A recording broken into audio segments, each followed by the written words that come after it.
आज बहुत ही practical tips आप लोगों के सामने शेयर कर रही हूँ। इस तरीके के जो हैंकी होते हैं आप अपनी गैस के ऊपर ढक सकते हैं। पुराने फटे हुए हमारे दुपट्टे होते हैं, जिन दुपट्टों को हम ओढ़ा नहीं करते हैं। रीजन क्या है?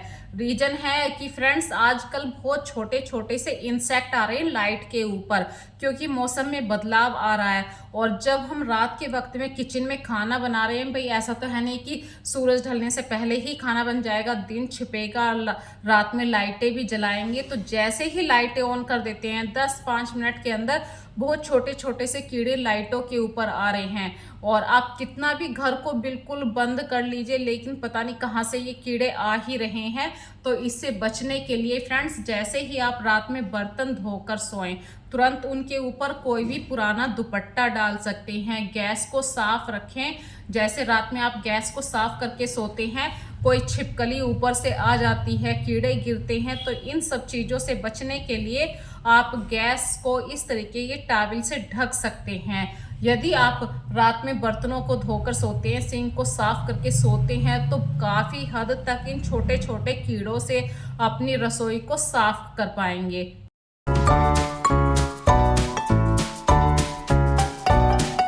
अगला पॉइंट आप लोगों के साथ शेयर कर रही हूँ। अक्सर हम सोचा करते हैं कि हमारी रसोई में जितने भी बर्तन हैं वो बिल्कुल चमचमाते रहें, लेकिन मेहनत कोई नहीं करना चाहता। तो आज इसके लिए बहुत ही आसान सी ट्रिक लेकर आई हूँ।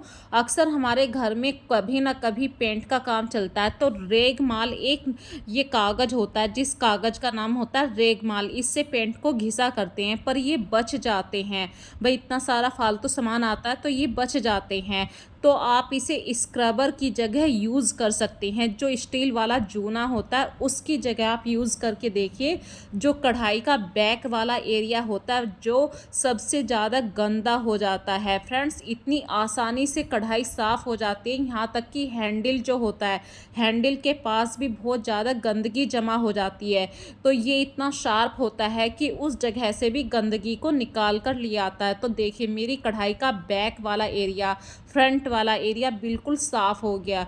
यदि आपकी कढ़ाई भी तेल से जल गई है तो बिल्कुल चिंता मत करिए। इस तरीके का रेगमाल आता है जिसको आप डेकोर पेपर पीछे लिखा हुआ देख रहे हैं, ये पेंट वाली शॉप पर मिलता है। तो मैंने इसका हाफ पार्ट बच गया था और ये आपको प्रैक्टिकल करके दिखा रही हूँ। मैंने घी बनाया था, उसी बर्तन को साफ़ करके देखिए ये जला हुआ जो भाग है, या तो आप स्टील के जूने से साफ़ करते हैं या इसे एक दिन के लिए पानी में भिगो कर रख देते हैं, पर अब इस प्रॉब्लम से बिल्कुल छुटकारा मिल जाएगा। जो ये ब्लैक कलर का पेपर है इस पे आप साबुन लगाइए, अच्छी तरीके से रब कीजिए और देखिए स्टील का ये बर्तन जिसके अंदर घी बनाया था बिल्कुल साफ़ हो गया। इसी तरीके से फ्रेंड्स जो हमारी कढ़ाई होती है, यदि हम तेल का कुछ भी बनाते हैं, आप कितना भी गैस को लो कर लीजिए, जो हैंडल है, बैक साइड है जो हमारी कढ़ाई का, जो इसका मतलब स्टैंड होता है पीछे वाला, जिसको आप इंडक्शन के ऊपर भी रख सकते हैं स्टैंड, वो इतना काला हो जाता, आप कितना भी स्टील वाले जूने से रगड़ लीजिए बिल्कुल साफ़ नहीं हो पाता। पर इस रेगमाल की हेल्प से, ब्लैक वाले पेपर की हेल्प से मेरी कढ़ाई बिल्कुल साफ़ हो गई। यहाँ तक कि जो हैंडल होते हैं, हैंडल के पास देखिए ये वाला एरिया बहुत ज़्यादा गंदा हो जाता है अक्सर हर कढ़ाई का, तो ये भी बिल्कुल साफ़ हो गया। यहाँ पे छोटी सी बात बता रही हूँ, जब भी आप कढ़ाई में तड़का लगाएं गैस की फ्लेम को हमेशा लो रखिए। इसी तरीके से जब भी आप आटा लगाएं, अक्सर हमारा आटा लगाते हुए परात आगे पीछे होती है, थोड़ी सी हिलती है, परात हिलती ही रहती है और जो टाइल वाला एरिया है वो बहुत ही ज़्यादा काला हो जाता है। तो इस प्रॉब्लम से बचने के लिए आप कोई हैंकी वहाँ पे बिछा लीजिए, टॉवल बिछा लीजिए, रसोई के जो कपड़े होते हैं।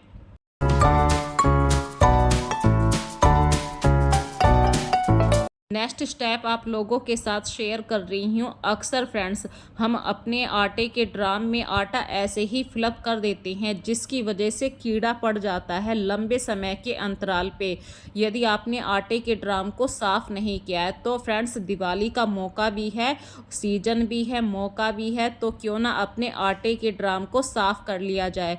तो मैं इसे अपने ऊपर वाले एरिए पर ले आई जहाँ पे धूप भी काफ़ी अच्छी आती है और मैंने इसे अच्छी अच्छी तरह से सर्फ़ से, साबुन से साफ़ कर दिया और पानी से धोने के बाद इसे सुखाकर धूप में कम से कम 2-3 घंटे के लिए मैं धूप में छोड़ दूँगी, ताकि यदि कोई बैक्टीरिया भी है वो ख़त्म हो जाए। तो आटे के ड्राम को महीने में 1 बार तो आप ज़रूर धूप लगाएँ। अक्सर हम इतनी मेहनत करते हैं और छोटी-छोटी बातों को भूल जाते हैं। तो अगली बार जब अपने किचन में आप रसोई में आटा फ़िलअप करें तो आटे के ड्राम को ज़रूर साफ़ कर लीजिए। यदि उसमें हल्की-सी नमी रह गई है तो फ्रेंड्स आप उसे किसी सूखे कपड़े से रब कर लीजिए। जो भी पानी की हल्की-सी बूँदें होंगी उसे कपड़ा सोख लेगा और आटे को फ़िलअप कीजिए। तो कम से कम 2-3 महीने तक आपको इस प्रॉब्लम से छुटकारा मिल जाएगा और आपका आटे का ड्राम भी बिल्कुल साफ़ रहेगा।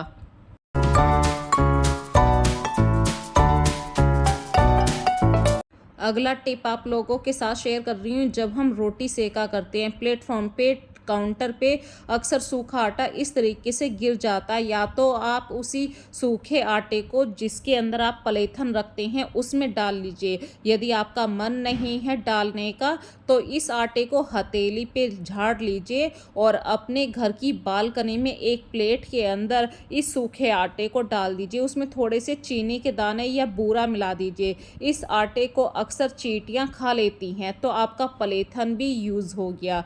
इसी तरीके से छोटी सी बात आप लोगों के साथ शेयर कर रही हूँ। यदि आप फूड और वेस्टेज को से बचना चाहते हैं तो जब भी दाल कुछ भी बनाएं एक छोटी सी कटोरी मेजरमेंट के लिए ज़रूर रखिए। इससे क्या होगा, दाल यदि आपकी फैमिली मेंबर कम पसंद करते हैं तो आप उतनी ही क्वांटिटी में बनाएंगे। अक्सर दाल बॉईल करते हुए कुकर से बाहर आ जाती है तो यहाँ पे आप 2 बूंद सरसों का तेल कुकर के अंदर कच्ची दाल बनने के टाइम में ही सरसों का तेल डाल दीजिए। इससे दाल आपकी उफन के कुकर से बाहर तक नहीं आएगी।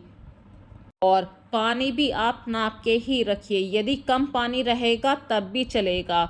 और अपनी किचन को अरेंज रखना चाहते हैं तो जो सामान जहाँ से लिया है तुरंत कोशिश कीजिए उस सामान को आप वहीं के वहीं रख दें। इससे आपकी किचन कभी भी मैसी नहीं दिखाई देगी। अगली बात आप लोगों के साथ शेयर कर रही हूँ। अक्सर फ्रेंड्स हम फ्रिज को साफ़ कर लेते हैं अंदर से, लेकिन जो फ्रिज का हैंडल होता है वो बहुत ज़्यादा गंदा हो जाता है क्योंकि उसे अक्सर हम साफ़ करते रहते हैं, उस पर निशान भी बन जाते हैं। तो इस प्रॉब्लम से बचने के लिए आपके पास कोई पुराना हैंकी है, कोई कपड़ा है तो हैंडल वाली जगह पे उसे बांध दीजिए। अदरवाइज़ यदि आपने कभी आटा गूँथते हुए भी फ्रिज को खोलने की ज़रूरत पड़ी तो जो आपके आटे के हाथ हैं उससे जो निशान बनेगा वो कपड़े के ऊपर आएगा, ना कि फ्रिज के हैंडल के ऊपर, और आपका फ्रिज का हैंडल अक्सर साफ़ रहेगा। नहीं तो आपने देखा होगा फ्रिज का हैंडल अक्सर लोगों का गंदा रहता है। तो ये हैक आप लोगों को कैसा लगा ज़रूर बताना। और यहाँ पे छोटी सी बात बता रही हूँ। अक्सर फ्रेंड हम लोग मनी प्लांट को तो ग्रो कर लेते हैं लेकिन उसके पानी को चेंज नहीं कर पाते हैं क्योंकि हम या तो भूल जाते हैं या आलस्य के कारण नहीं करते हैं, या कुछ ऐसा मनी प्लांट उसके अंदर पड़ा हुआ रहता है जो काला पड़ जाता है, भाई ग्रो नहीं कर रहा है तो वो बेकार हो जाता है। तो टाइम टू टाइम जो आपका ग्लास है उसको साफ़ कीजिए, अदरवाइज़ वहाँ पे पानी के स्टेन बन जाते हैं। तो वीक में 1 बार तो ऐसे बर्तन को ज़रूर साफ़ कीजिए, नहीं तो पानी के स्टेन एक बार जम गए तो बहुत ही मुश्किल से साफ़ होते हैं। और मनी प्लांट की बेल को टाइम टू टाइम ज़रूर साफ़ रखिए। इससे क्या होता है कि आपकी घर की जो उन्नति होती है, ग्रो होती है, वो मनी प्लांट की बेल के साथ ग्रो करती है। तो मनी प्लांट यदि आप लगाते हैं तो उसे ज़रा ध्यान से लगाइए, उसकी केयर कीजिए। और कुछ मतलब स्टोन आते हैं वो आप पानी के अंदर डाल सकते हैं। ₹1 का सिक्का वो भी आप मनी प्लांट के साथ डाल सकते हैं। ये ऐसे छोटे छोटे से हैक होते हैं जिनसे आपके घर की उन्नति होती है। तो ये वाला स्टेप मुझे ज़रूर बताना और अपनी मनी प्लांट को जल्द से जल्द साफ़ करने की कोशिश कीजिए।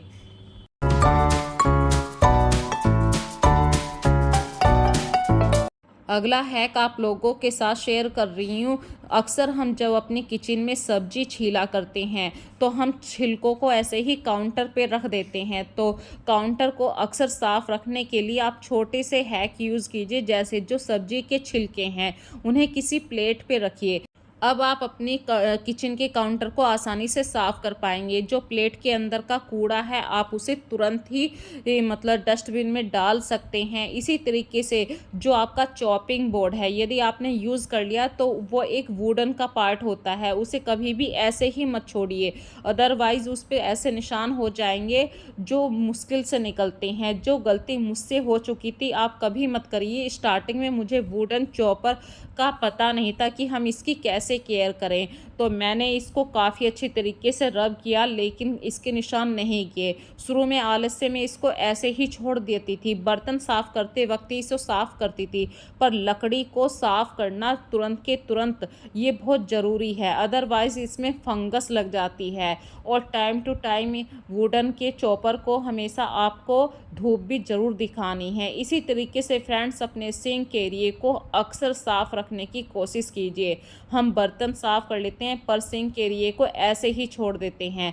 तो यदि आप अपने किचन को साफ़ रखना पसंद करते हैं तो जैसे ही आप सरफ़ के साबुन से आपने जो सिंक एरिया है उसे साफ़ कर दें, थोड़ी सी देर बाद उसे एक सूखे कपड़े से ज़रूर साफ़ कीजिए और 2-3 घंटे तक सिंक में कोई बर्तन ना आने दें। इससे आपका जो सिंक एरिया हमेशा चमकदार बना रहेगा। ये हैक मैं अक्सर यूज़ किया करती हूँ और मेरी सिंक उसी की वजह से ये कई साल पुरानी है, ऑलमोस्ट 6-7 साल पुरानी सिंक है, आज भी नई जैसी लगती है। ये हैक मैंने आप लोगों के साथ इसीलिए शेयर किया है। आप लोग भी क्या इसी तरीके से साफ़ रखते हैं अपने सिंक एरिया को, मुझे ज़रूर बताना।